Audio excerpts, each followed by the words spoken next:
Alright, hey guys, my name is Kelton, it's Obsessed Reviews, and today we're with the 2026 Chevy Equinox, fully redesigned for another generation last year. Now, the Chevy Equinox is something that people have always kind of considered to be lagging behind the competition. Now, me personally, I have a kind of soft spot for Equinox just because my mom had one, and it was our family car, and we made a lot of memories in that car. So I really hold a soft spot for the Equinox, and I'm always rooting for it. And before I can continue with this video, I want to thank Jessica for allowing me to come up here and review the Chevy Equinox. And if you're looking to buy any Chevy vehicle, there's some great people up here that can help you. So come by and visit Crain Chevrolet in Little Rock, Arkansas. Now, starting with the front end of the Chevy Equinox, Chevy really did kind of play it safe, even though this is still a very attractive vehicle. There's nothing too crazy going on with the exterior of this vehicle. They didn't do anything too crazy to integrate the headlights and the fog lights into the grille too much. It's just following a lot of the design trends that we see on other Chevys and other cars today. And of course, you can see the Chevy Camaro inspiration that has carried down to all Chevy vehicles at this point. I feel like it's very attractive, but not too many risks taken. And then coming to the wheels, this is the 19s that come on the RS model, but there is an optional 20-inch wheel you can get, which looks really attractive, but I can kind of hypothesize that ride quality might be kind of affected by it. And now coming to the side profile, this is another really strong part of the car. It looks a lot more squared off now. And as you can see, we don't have the two-tone roof here, but that is something you can get without even paying extra. So that's something to think about if you really like the two-tone roof option. And then you can see this part that kind of juts into the rear window. That is to complete that floating roof design, which is really Nissan-esque, and I actually really like it. And this carries from other models that Chevy offers. Now, coming to the rear end, this is actually like one of the strongest points of the vehicle for design, at least for me. Every time I see it on the road, this is kind of what speaks to me. The rear end design just looks really nice and really well thought out. The taillights especially, very squared off, and this kind of carries down from the Traverse. And they're fully LED, which is something that Equinox, I think, is just now getting standard on all models, which is nice and upscale. And to speak more about the Traverse elements being brought down into the Equinox design, I think that's a good thing because the Chevy Equinox has always been a strong contender, or at least a pretty good contender in its segment, but it's never been the attractive choice and it's never been the design choice. So them bringing those upscale elements down can really help elevate it. And I feel like in a way it's kind of cemented its beauty now in the segment, although I still wouldn't quite say it's the most attractive. But let me know what you guys think of the design. Do you think it's a good improvement, or do you think they should have done more? Or are you really satisfied with it? Just let me know in the comments.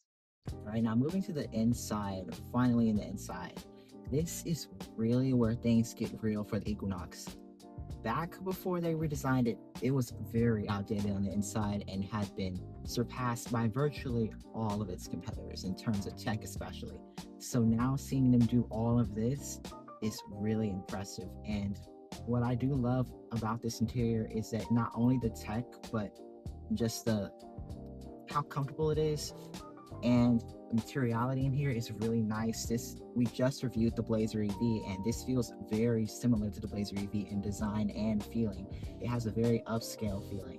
Let's go ahead and get right into the tech. So this is an 11.3-inch touchscreen, and it has Google built in, which is really nice, of course, because it runs so fluidly and smoothly, and you don't have to use CarPlay or Android Auto if you don't want to have nice things. And then if you do want to use it, it is standard, and the screen size is also standard. Now, I want you to keep in mind, if you're comparing the electric vehicles to the gas vehicles are going to be the only ones that offer CarPlay and Android Auto. So if that's important to you, make sure you're looking at these. And then another thing is this 11-inch digital gauge cluster. This is a really beautiful screen for such a low-priced vehicle, to be honest. It's such a beautiful display, and you can actually put the maps in here, if I'm not wrong. There it is. You can put the maps in here, and that is really pretty, and it just makes the vehicle feel even more upscale, you know, Volvo vibes. So that's really unexpected from Chevy. Usually they don't put this much effort into tech, but they've been changing things lately. So there's that. And then this steering wheel is actually, I'm pretty sure this is straight out of the Blazer EV, or really all of their vehicles have kind of the same steering wheel right now, and I really like this design, and it feels very nice and thick in the hands, and then it's flat bottom for the RS here.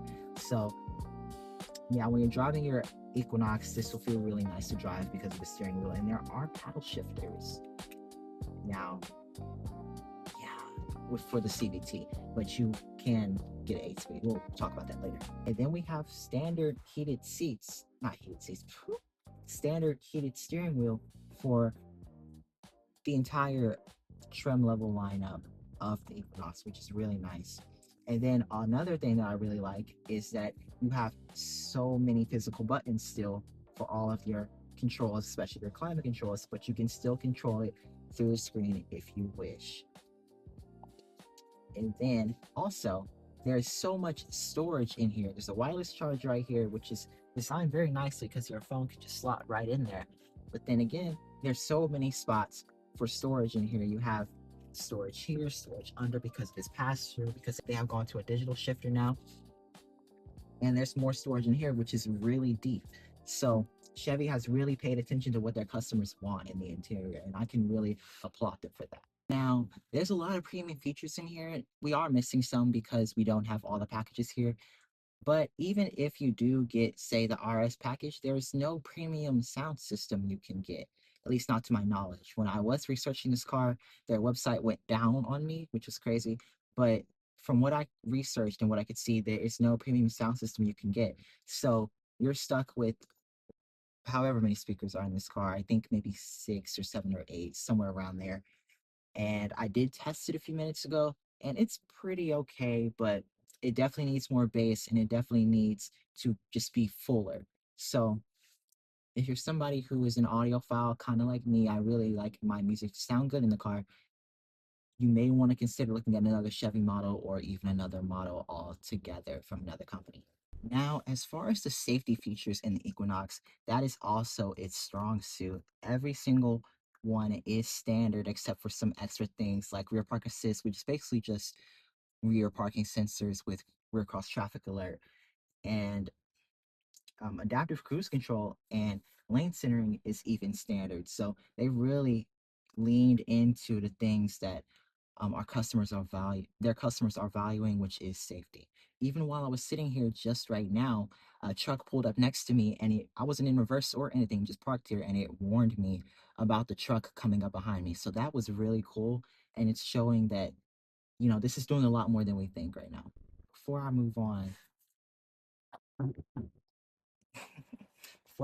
I do want to highlight the red accents in here. Very Blazer EV-esque. They're really leaning into different, well, leaning into materiality here. And this is like part cloth, but mostly leatherette, the seats. And I just really like the way they look.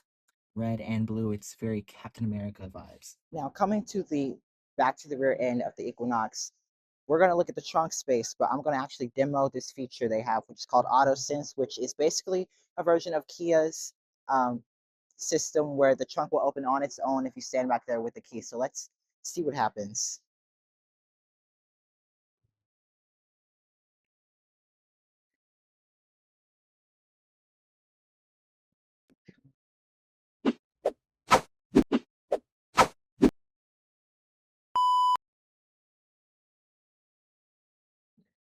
Hold on, y'all.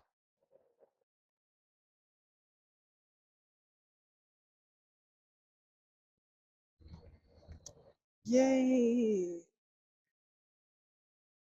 Sixth try is a charm. All right, now at the trunk, this does have 30 cubic feet of space, 63 if you fold the trunk. Oh, if you fold the seats down. And basically, it's still competitive for the segment, but that is going to be less than the RAV4 and the CRV. But I still think it has plenty of space for whatever you're doing, running your regular errands. Now, if we'll actually direct our attention down, this vehicle can tow. But if you get the all-wheel drive model, excuse me, if you get the all-wheel drive model, it's going to be 1,500 pounds it can tow, which is pretty impressive. But if you get the front-wheel drive model like this one, it's going to be only 800. Now let's talk about power in the Equinox. This is actually going to have around 180 horsepower, which is not a lot. So if you're looking for something with more power, you may actually want to look somewhere else. This is, for the comfortable ride and for the reliable ride, but not for the speedsters. So yeah, just putting that out there. Now, in this case, the transmission is actually going to affect your torque, and there are different options here. Even if you get the RS model, there are different transmissions you can get. Basically, if you get the front-wheel drive model, you'll get a CVT. If you get the all-wheel drive model, you'll get an 8-speed automatic, and that 8-speed automatic is going to bump your torque up to about 200 pound-feet of torque. But if you stay with the CVT, you're going to have about 180, similar to your horsepower numbers.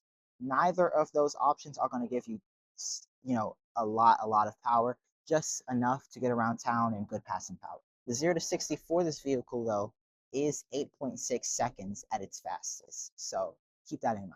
All right, now miles per gallon for the Equinox is actually going to be a little disappointing. It's about 27, 28 miles per gallon for the Equinox, which is a little below its competitors and a little lackluster for, a time when so many competitors are investing in hybrid technology, which Chevy didn't do here. So if you're looking for that miles per gallon, those mile per gallon figures, because gas is expensive these days, you may want to weigh your options. Now back to looking at the Equinox from this angle, let's talk about pricing. So the Equinox does start at 28,000, and from there it doesn't go up too much. It actually, the top models range below its competitors, which can be expected because that's what Chevrolet usually does. They kind of underscore the competitors in pricing. Now the RS model, like this one, starts around $33,000. Our model, this example, is $35,485, if I'm right. Yeah, the pricing is really good on these new Equinoxes. So if that's something you're really worried about, you may want to look at these.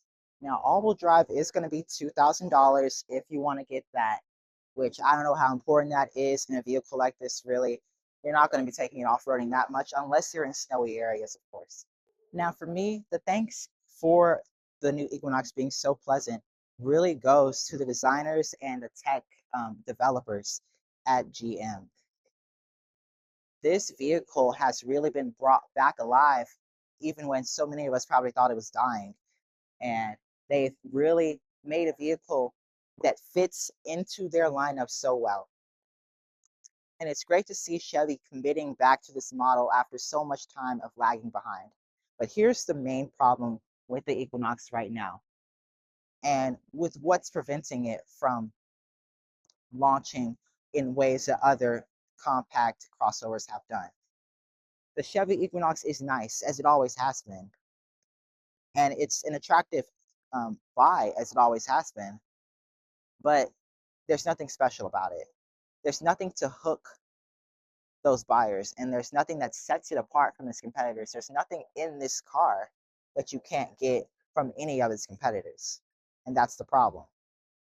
People these days really look for that flashiness, and especially if you're not scoring high in reliability, which I think Chevy is. I'm not calling them out here. I think they are doing pretty good in reliability, but if you're not Toyota or Honda, you're not selling in that way, so you have to have something to hook them.